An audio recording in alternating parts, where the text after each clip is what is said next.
Okay, so here we are on the SacramentoFestival.com website.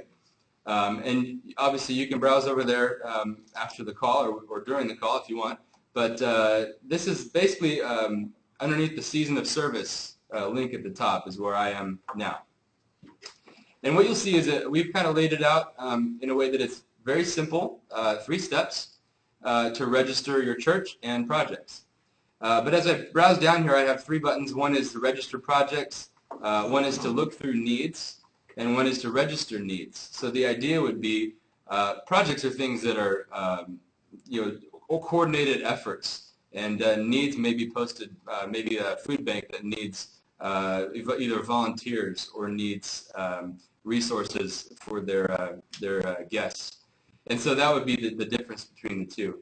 But the idea here is in register projects, you have a current map of opportunities and projects. And of course, if I'm in a certain region, I can kind of browse through the map and click on each of the highlighted options and see what's happening in my area.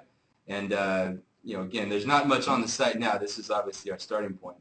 Same with community needs. So let me just walk you through real quick how to add your church. First thing you do is, of course, it has a 1, 2, 3 here, so you can click on these links. First thing you do is you log into the site by clicking on the link, and it'll take you to this page. This is the church list page.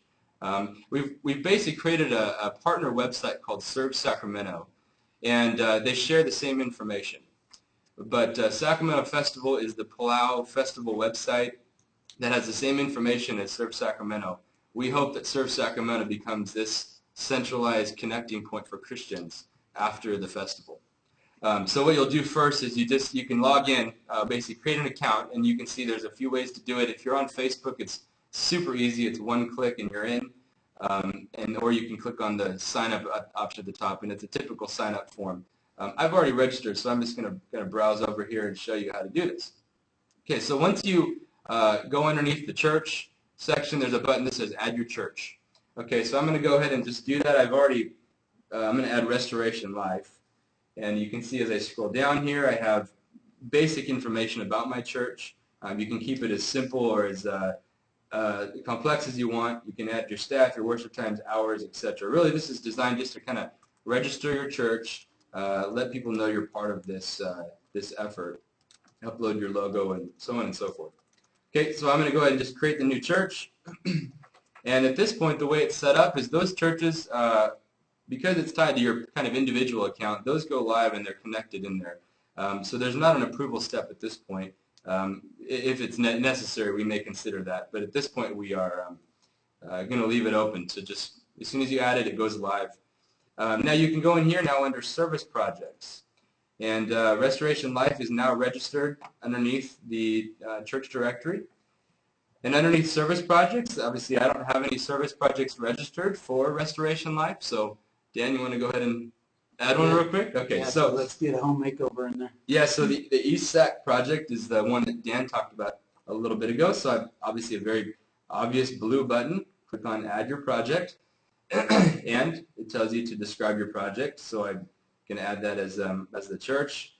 Of course, we have mapped in the various initiatives that we just spoke about. So this is neighborhood revitalization. And this is important because this allows people to search.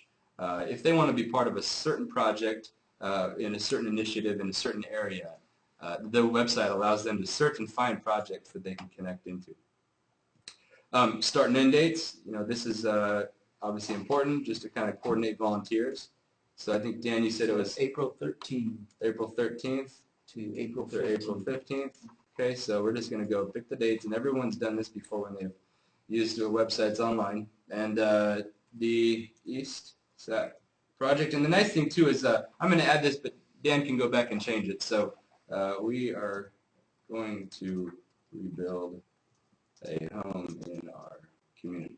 Okay, now obviously Dan can go change that, make that more motivating, but for now that's good. And again, you have contact information, kind of like Dave was saying, what's your kind of point of contact.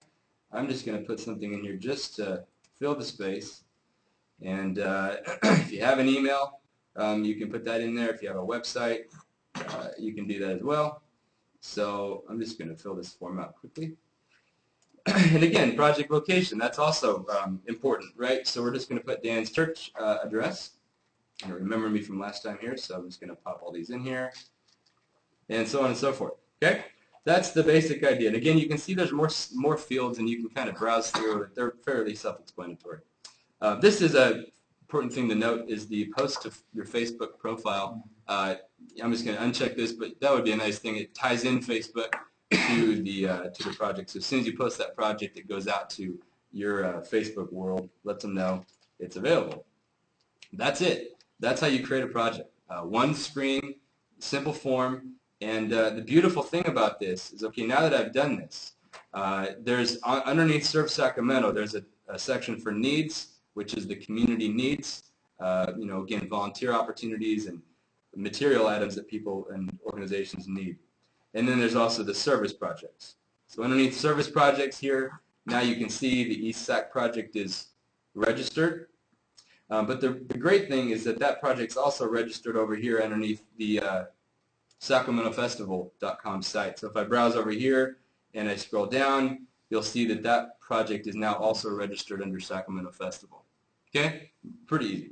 And so again, somebody maybe wanting to participate in this project can browse over, find the project, click on it, and through the website, obviously pull up all the information that you entered, but you can also do things like potentially maybe add a comment. You can say, I'm going to attend this event, and really kind of interact with that. Once you register the project, you become sort of the administrator of that project, so you can go in and manipulate, edit, change, and do all the things you need to do. But that's just a real quick summary. Again, SacramentoFestival.com is where you need to go. Yeah, get ready to get this thing going. We're excited to launch this thing.